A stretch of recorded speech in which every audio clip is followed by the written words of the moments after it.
Julián Marías, filósofo español, nació el 17 de junio de 1914 en Valladolid. Más tarde, junto con su familia, se trasladó a Madrid en 1919. Tras la Guerra Mundial, el joven se formó en un colegio privado, cuyos profesores ha recordado con gran afecto, y luego en el Instituto Cardenal Cisneros, donde cursa el bachillerato con gran brillantez. A su término, inicia estudios de filosofía y de ciencias en 1931. Pronto descubre que su vocación se halla en la filosofía, y a ella dedica sus esfuerzos, en el marco de una facultad regida por el filósofo Manuel García Morente como decano, y con un grupo de profesores entre los que se encuentran José Ortega y Gasset, Xavier Zubire, José Gauss o Julián Besteiro. Tras descubrir el pensamiento de Ortega, iniciado con la lectura de su libro Notas en 1928, y ya personalmente como alumno suyo en 1932, Marías entiende que la filosofía de su maestro contiene el modo adecuado de mirar la realidad, al tiempo que hace sus propios ensayos de aplicación en ensayos juveniles, luego reunidos en San Anselmo y El Insensato.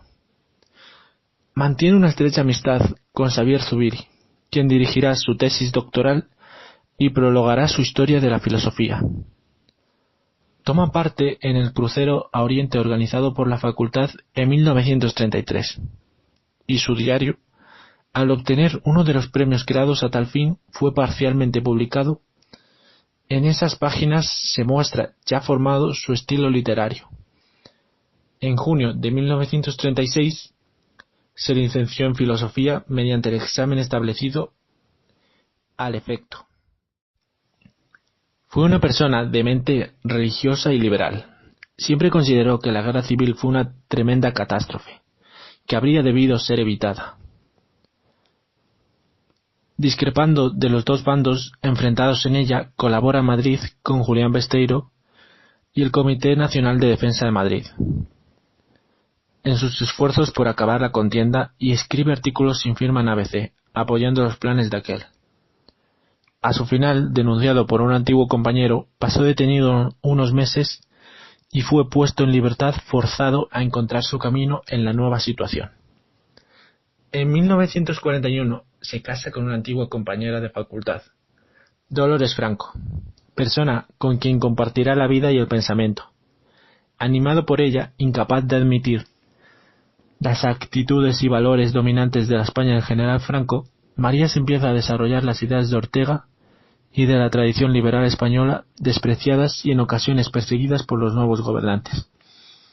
Así publica su ya mencionada Historia de la Filosofía, relacionándola con la desaparecida Facultad de los Tiempos de García Morente, libro que se cierra con un capítulo sobre Ortega, entonces exiliado y acusado de irreligiosidad, republicanismo y antiespañolismo.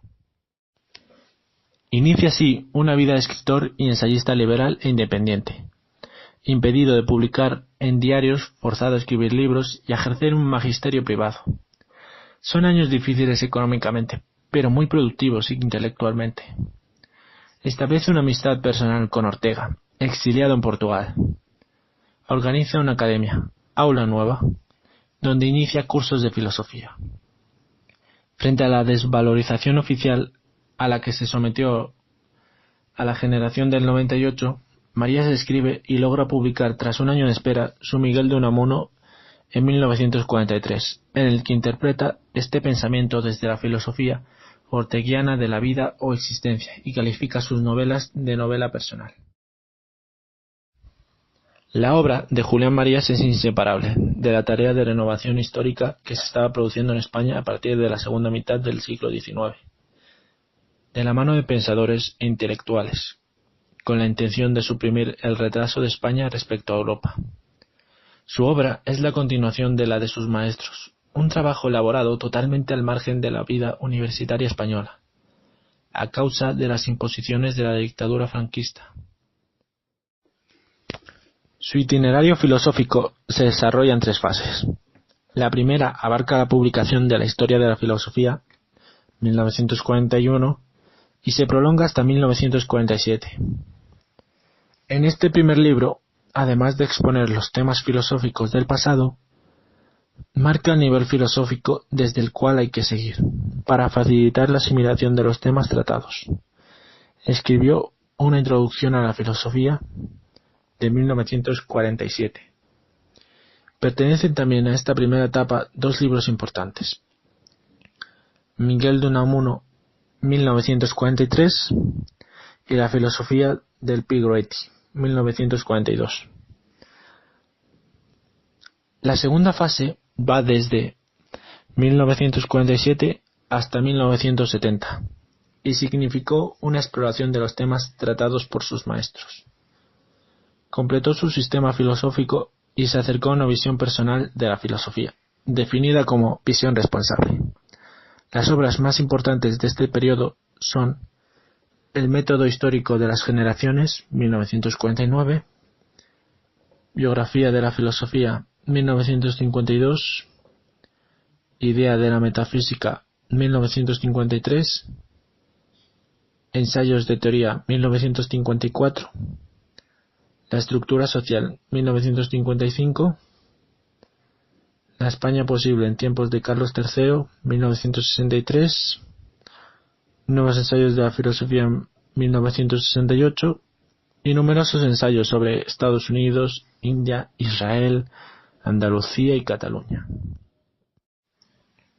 Sus ideas y las de su maestro le condujeron a descubrir la estructura empírica, o concreta, en la que se encarna la vida del hombre, de la mujer, explicada en Antropología Metafísica, 1970, su libro más importante hasta el momento y que marcó el inicio de la tercera fase. El hombre es definido como persona, es decir, como un alguien corporal que vive dramáticamente y se proyecta mediante las elecciones que el mundo le ofrece, debiendo imaginar antes su propia vida.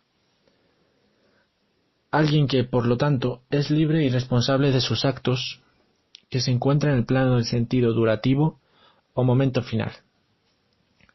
Todo ello implica una serie de estructuras biográficas o categorías en las que la persona se instala: un tiempo histórico, una sociedad, una lengua, una condición sexual. El hombre y la mujer son dos estructuras recíprocas, coimplicadas, y por ello, en el enamoramiento, la persona amada se transforma en el proyecto más profundo, en la vocación más radical. Este planteamiento, lleno de libertad y de aceptación del destino, incluye una interpretación de sí mismo, vivir y saberse vivir, y concibe la vida como la organización real de la realidad, donde la razón aparece como razón vital, histórica. Profesionalmente se definió a sí mismo como escritor, desde los primeros años de su actividad pública. Figura muy destacada de una filosófica escuela de Madrid, ha entendido a la filosofía como mirada responsable, y la ha desarrollado desde un temple liberal que ha caracterizado en ocasiones como de melancolía entusiasta. Con frecuencia ha repetido como leyenda o moto de su vida estas palabras: por mí que no quede, lo que le ha llevado a una continua defensa de los valores históricos y creativos de la realidad española, y una incansable exigencia de veracidad en su vida y en su obra. El 15 de diciembre de 2005 falleció en Madrid este gran filósofo, Julián Marías.